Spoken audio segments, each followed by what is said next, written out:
And day 4, what are the differences between spending and investing అని కనుక తీసుకుంటే, మనకి స్పెండింగ్ మనీ అనేది ఇమీడియట్గా స్పెండ్ చేస్తూ ఉంటాం. బట్ దీనివల్ల మనకి బెనిఫిట్ అయితే ఉండదు. లైక్ షాపింగ్స్కి వెళ్ళడం కావచ్చు, మనం ఏదైనా స్నాక్స్ కావచ్చు, గ్రాసరీస్ అనవసరంగా అది నీడ్ లేకపోయినా అనవసరమైన గ్రాసరీస్ తెచ్చుకోవడం. ఈ ఆన్లైన్ షాపింగ్ వల్ల మనకు అవసరం ఉన్నా లేకపోయినా అన్ని ఆఫర్స్ ఉన్నాయంటే వాటిని అన్నింటినీ కూడా పర్చేస్ చేసి ఎక్స్ట్రాగా మనం ఇంట్లో స్టోర్ చేసుకుంటూ ఉంటాం. ఇవంతా కూడా స్పెండింగ్ అనమాట. సో ఇన్వెస్టింగ్ అంటే మన ఇన్కమ్ అనేది బెనిఫిట్స్ అనేది ఓవర్ టైం అవుతూ ఉంటుంది.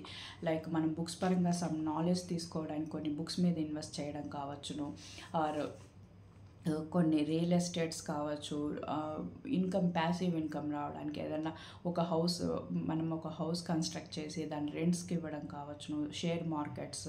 సో ఇలాంటి వాటి మీద, కొన్ని ఫ్లాట్స్ మీద, ఇలాంటి వాటి మీద మనం ఇన్వెస్ట్ చేయడం.